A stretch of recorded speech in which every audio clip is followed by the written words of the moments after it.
Pak Muzamil tolong 5-7 menit mohon dijelaskan mengenai sikap kita bagaimana terhadap madhab supaya kita tidak sibuk benci dan bertengkar satu sama lain. Assalamualaikum warahmatullahi wabarakatuh. Madhab yang pertama lahir dalam Islam itu madhab Maliki. Jadi nama imamnya adalah Imam Malik bin Anas bin Malik al-Maliki. Suatu ketika Khalifah Harun ar-Rasyid mau meminta kepada Imam Malik supaya kitabnya Imam Malik, kitab Muwatta itu dijadikan kitab resmi negara, sehingga maksudnya pemerintah waktu itu satu pemerintahan Islam adalah satu pendapat, tidak ada pendapat lain selain pendapatnya Imam Malik, karena waktu itu ulama yang paling disegani keilmuannya adalah Imam Malik. Maka Imam Malik tidak mau, jangan Khalifah, hidup saya di Madinah, saya hidup di mana dulu Rasulullah hidup. Masyarakat Madinah adalah masyarakat yang merupakan kelanjutan masyarakatnya Rasulullah. Sedangkan umat Islam ada di mana-mana. Umat Islam ada yang hidup di Irak, ada yang hidup di Basrah, ada yang hidup di Afrika, ada yang Eropa. Maka di Irak muncul ulama besar lain yang namanya Imam Abu Hanifah. Nah, Imam Malik tidak mau. Apakah Imam Malik tidak yakin kepada kebenaran pendapatnya? Yakin. Cuma Imam Malik membuka peluang bahwa karena hidup di tempat yang berbeda bisa jadi berbeda. Jadi sikap Imam Malik tidak mau kitabnya dijadikan kitab resmi karena khawatir ada pemaksaan pendapat kepada masyarakat yang hidup di tempat berbeda untuk mengikuti pendapatnya Imam Malik. Imam Malik itu tidak menajiskan kotoran, gitu ya. Jadi kotoran hewan menurut Imam Malik tidak najis. Nah tapi muridnya Imam Syafi'i mengatakan najis. Padahal Imam Syafi'i itu murid Imam Malik. Nah ini ada beberapa hal. Menurut Imam Syafi'i auratnya perempuan dan Imam Malik sama, gitu ya, yaitu seluruh tubuh tanpa terkecuali. Tapi Imam Abu Hanifah yang hidup di Basrah di Irak berpendapat auratnya wanita seluruh tubuh kecuali wajah. Kemudian Imam Syafi'i mengatakan kunut di waktu subuh itu hukumnya sunat abad. Sementara Imam Abu Hanifah yang hidupnya di Irak mengatakan kalau kunut subuh itu tidak sunat. Nah, tapi satu saat Imam Syafi'i hidup di Irak, hidup di Baghdad. Imam Syafi'i tidak kunut selama tinggal di Baghdad karena menghormati Imam Abu Hanifah yang pendapatnya kunut itu tidak sunat. Nah itulah kehidupan bermadhab di antara para ulama. Maka saya kira kalau akhir-akhir ini muncul orang yang matang-tengan tahu ya, pokoknya yang benar hanya pendapatku. Nah itu berarti karena terpengaruh oleh atmosfer. Sekarang atmosfer kehidupan memang sedang panas. Oleh karena itu barangkali kita gak usah terpengaruh oleh atmosfer ya. Maka kita mari gak usah terbawa oleh panasnya cuaca. Mari pikiran kita tetap dingin. Sekian barangkali pandangan saya tentang bermadhab itu. Terima kasih. Jadi saya tanya Pak Muzamil, kalau ada 4 madhab dalam Ahlus Sunnah wal Jamaah, kemudian ada yang ekstra, ya Syi'i, ya. Kemudian Wahabiyah meskipun tidak mengaku madhab, tapi dia juga sebuah pandangan, sebuah hasil tafsir. Berapa banyak madhab dibolehkan dalam Islam? Tidak ada batasannya sebetulnya. Boleh enggak kalau jumlah umat Islam itu 1 miliar, maka ada 1 miliar madhab? Boleh. Karena aku bersyahadat nang Gusti Allah apa nang kowe? Aku tanggung jawab nang Gusti Allah apa nang kowe? Upama aku kafir nih Pak Bupati. Aku kafirku nang jenengan apa nang Gusti Allah? Nah, aku kafirnya nang Gusti Allah. Jadi aku tanggung jawab nang Gusti Allah. Nek karo kowe dudu tanggung jawab kekafiran. Karo kowe tanggung jawab akhlak, tanggung jawab keberayaan, tanggung jawab pergaulan, tanggung jawab kebudayaan. Gitu ya. Jadi jangan dicampur adukkan. Jadi aku iso ngobrol wong loro lunga bareng karo wong Kristen karo wong kafir ora masalah karena dia manusia. Bahwa saya inginkan dia beriman masuk Islam itu juga bukan kuasa saya. Saya hanya bisa menunjukkan bahwa dadi wong Islam iki apik ngono tok. Dengan perilaku saya enggak dengan kata-kata saya. Karena nanti dia dapat hidayah atau tidak itu betul-betul hak prerogatifnya Allah Subhanahu wa taala. Innaka la tahdi man ahbabta walakinallaha yahdi man yasha. Pak Muzamil, kalau melihat kualitas dan muatan-muatan madhab-madhab yang ada, saya tanya ini, tapi jangan di gimana kan. Pandangan-pandangan Ma'iyah tentang Islam dan kehidupan itu sudah bisa disebut madhab atau bukan? Ya, Ma'iyah merupakan cara pandang baru terhadap Islam, sehingga bisa madhab juga. Bisa dimadhabkan. Cuman Ma'iyah menghalangi dirinya, jangan sampai menjadi lembaga madhab, jangan sampai menjadi golongan. Jadi kira-kira 10 tahun yang lalu di Malang saya nyatakan di depan alun-alun juga, yang NO jangan terpengaruh, NO tetap NO. Kalau Ma'iyah bermanfaat untuk pribadimu, untuk akhlakmu, alhamdulillah. Tapi tidak usah masuk Ma'iyah. Ma'iyah tidak ada keanggotaannya, tidak ada lembaganya, tidak ada institusinya. Dan kita sama sekali, saya tidak ingin punya anak buah, saya tidak punya ingin umat. Anda dan saya adalah umatnya Rasulullah SAW. Karena satu-satunya yang bisa bertanggung jawab terhadap Allah dengan hak prerogatif yang luar biasa yang namanya syafaat hanya satu di dalam kehidupan ini, yaitu Muhammad SAW. Maka saya juga tidak gatel untuk punya umat. Ora, kowe karo aku konco, paling pol mbah kuwi mau ya. Ya, teman sekalian, oke. Sekarang kita, Pak Bupati, sebelum kita akhiri dengan sholawat, saya mohon dicungkupi, dipuncai dengan mahkotai dengan hikmah sedikit nyun sewu. Poros derek sedaya mas-mas mbak-mbak. Sinau bareng Cak Nun ini angel ya.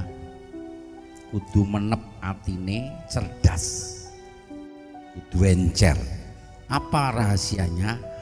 Kudu kerep sinau, krungu siapapun, latihan memperkuat daya nalar.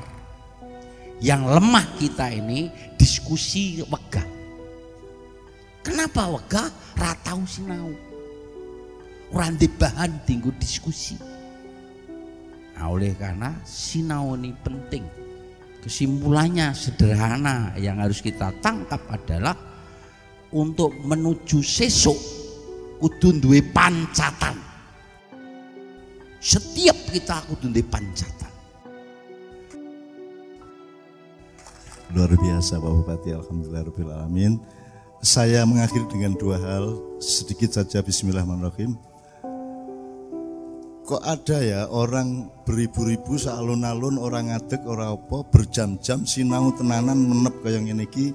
Bahkan kaum intelektual di kampus-kampus ora kuat kaya kowe. Apa sebabnya? Sebab awake dhewe iki ketoke lho ya, nek didelok-delok iki ora belajar cara sekolah, ning belajar cara atimu dhewe, atiku dhewe. Sing tak omongke iki ana ning atimu, sing tak omongke ana ning pikiranmu, cuman belum tumbuh, belum berkembang, belum disirami. Jadi sebenarnya Anda sedang bertemu dengan diri Anda masing-masing. Satu ya.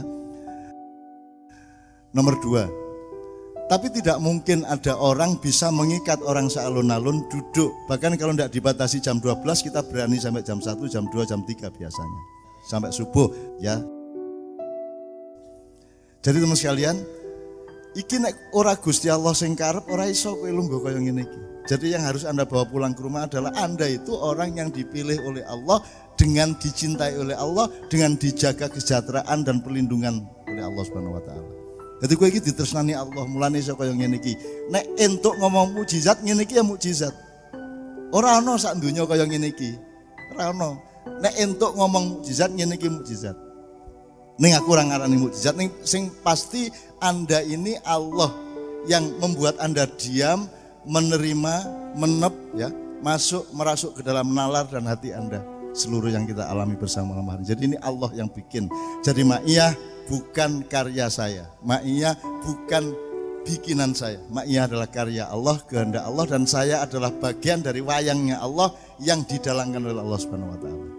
Itu ya, teman sekalian. Itu sangat penting untuk kita sadari. Makanya saya juga tidak akan ganggu siapa-siapa.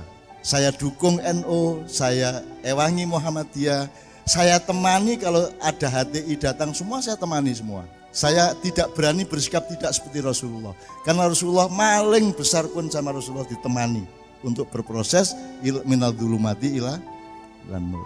Itu teman sekalian, bismillahirrahmanirrahim. Sekarang kita sholawatan 2 pendek aja dengan 1 referen ya. Bismillah kita akhiri, kemudian nanti kita dipimpin doa bersama oleh Pak Muzamil. Allahumma sholli wa sallim ala sayyidina Muhammad.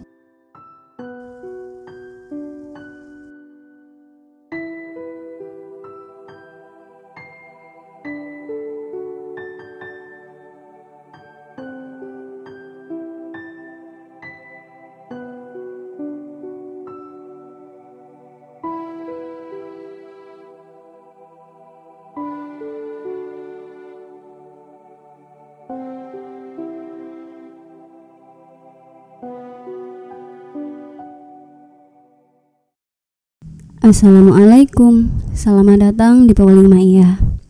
Berikut ini adalah kutipan video Sinau Bareng tahun 2017. Dan inti pada video ini adalah tawaran dari Mbah Nun untuk saling menghormati mazhab supaya kita tidak terus-menerus bertengkar. Dalam video ini, Mbah Nun meminta kepada almarhum Kiai Muzamil untuk menerangkan perihal mazhab. Dan sebatas yang dapat kami tangkap, kurang lebih berikut ini ulasannya. Menurut bahasa, mazhab berasal dari bahasa Arab, madhab berasal dari sio masdar mimi atau kata sifat dan isi makan atau kata tempat. Sedangkan akar katanya dari fi'il madi, dhahaba, yang bermakna pergi. Jadi, mazhab itu secara bahasa artinya tempat pergi, yaitu jalan at-thoriq. Sedangkan menurut istilah mazhab definisinya adalah kumpulan pendapat mujtahid yang berupa hukum-hukum Islam yang digali dari dalil-dalil syariat yang rinci serta berbagai kaidah dan landasan yang mendasari pendapat tersebut yang saling terkait satu sama lain sehingga menjadi satu kesatuan yang utuh. Definisi yang lainnya adalah mengikuti hasil ijtihad seorang imam tentang hukum suatu masalah atau tentang hukum suatu masalah atau tentang kaidah-kaidah istinbatnya. Maka dari beberapa pengertian di atas, kesimpulannya adalah yang dimaksud dengan mazhab adalah pokok pikiran atau dasar yang digunakan oleh imam mujtahid dalam memecahkan masalah dan mengijtihadi hukum Islam.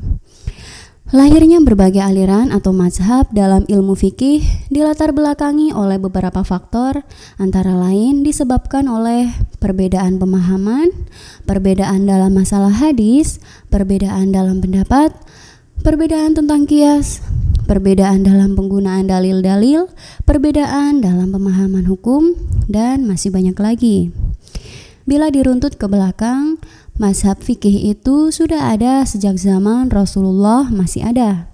Zaman Rasulullah juga banyak perbedaan pendapat dalam memahami agama. Namun, hanya saja zaman itu masih bisa bertanya langsung kepada manusia ranking pertama. Sehingga ketika ada perselisihan pendapat dari para sahabat, maka mereka langsung melaporkan masalah tersebut kepada Rasulullah. Dan berikut ini sedikit contoh dari perbedaan mazhab yang terjadi di masa Rasulullah. Dari Abu Sa'id Al-Khudri berkata, ada 2 sahabat dalam perjalanan, ketika waktu sholat tiba dan tidak menemukan air, maka beliau berdua melakukan tayamum. Keduanya pun sholat. Setelah itu mereka menemukan air saat waktu sholat belum habis. Satu dari mereka mengulang sholat dengan berwudu. Sahabat yang lain tidak mengulang sholatnya, cukup dengan tayamum tadi. Setelah mereka datang kepada Rasulullah SAW dan bercerita kejadian itu, maka Nabi bersabda kepada sahabat yang sholat 1 kali saja, kamu sudah sesuai sunnah, cukup sholatmu itu. Dan kepada sahabat yang sholat 2 kali dengan tayamum dan wudu, Nabi bersabda, kamu dapat 2 pahala. Di masa Rasulullah, jika ada perbedaan mazhab, maka tidak terlalu sukar untuk mencari titik tengahnya. Namun, sepeninggal Rasulullah, barulah terasa sangat berbeda. Meskipun sudah ada tuntunan yang pasti dari Quran, namun tetap saja pemahaman setiap orang tentang satu ayat saja jelas berbeda-beda. Sehingga tidak heran jika dari satu ayat saja ada bermacam-macam tafsirannya. Namun yang harus disadari adalah ayat Quran itu pasti benar. Namun tafsiran, ijtihad, tadabbur, terjemahan, dan pemahaman mengenai ayat Al-Quran itu bersifat semoga. Artinya, apapun pemahaman kita, asalkan niatnya baik, semoga Allah menerimanya. Dan bila kita menengok ke belakang, setelah wafatnya Rasulullah, para sahabat memiliki pendapatnya sendiri-sendiri. Dan mereka saling berendah hati dan juga saling menghormati perbedaan pendapat. Misalnya, pendapat Aisyah RA, pendapat Ibnu Mas'ud RA, pendapat Ibnu Umar, masing-masing memiliki kaidah tersendiri dalam memahami nas Al-Quran, Al-Karim, dan Sunnah, sehingga terkadang pendapat Ibnu Umar tidak selalu sejalan dengan pendapat Ibnu Mas'ud atau Ibnu Abbas. Tapi semua itu tetap tidak bisa disalahkan karena kebenaran hanya milik Allah. Tugas manusia hanya berusaha mencari sebisa-bisanya. Perkara lulus atau tidaknya, hanya Allah Sang Maha Dewan jurinya. Oleh karena itu, marilah kita saling menghormati mazhab yang berbeda-beda ini. Sesama murid jangan saling memberi rapot, sesama pemain jangan saling memberi kartu. Cukup berhusnudzon saja. Semoga apapun ijtihad, tafsir, dan pendapatnya, asalkan niatnya baik, semoga Allah menerimanya. Intinya, marilah saling merendah hati dan jangan selalu sibuk menuding musyriklah, kafirlah, sesatlah kepada siapapun yang tidak sefaham dengan kita. Dalam video ini, almarhum Kiai Muzamil juga bercerita tentang toleransi yang dicontohkan oleh imam mazhab. Mazhab pertama yang lahir adalah mazhab Maliki. Nama imamnya adalah Imam Malik bin Anas bin Malil al-Maliki. Suatu ketika, Khalifah Harun ar-Rasyid meminta kepada Imam Malik supaya kitabnya, Kitab Muwatta, dijadikan kitab resmi negara. Maksudnya, pemerintah kala itu adalah supaya satu pemerintahan Islam adalah satu pendapat. Alasan pemerintah memilih Imam Malik adalah karena waktu itu ulama yang disegani keilmuannya adalah Imam Malik. Namun Imam Malik tidak mau. Ia menolak kitabnya diresmikan menjadi hukum negara. Imam Malik beralasan bahwa hidup beliau di Madinah yang penduduknya adalah terusan dari penduduk Rasulullah, sementara umat Islam ada di belahan dunia yang sudah pasti memiliki keragaman dari segala hal, mulai dari waktu, cuaca, kecenderungan, dan seterusnya, yang tentunya dapat melahirkan hukum yang berbeda-beda. Imam Malik bukannya tidak yakin dengan pendapat mazhabnya, namun beliau ingin membuka peluang bagi siapapun saja berhak bermesraan dengan Tuhan secara langsung, bukan hanya sekedar taklid atau ikut-ikutan. Sedikit contoh dari mazhab Imam Malik adalah Imam Malik tidak menajiskan kotoran hewan, tapi muridnya Imam Malik, yakni Imam Syafi'i, mengatakan bahwa kotoran hewan itu najis. Namun perihal aurat, mazhab Imam Syafi'i dan gurunya Imam Malik sepakat bahwa aurat perempuan itu seluruh tubuh tak terkecuali.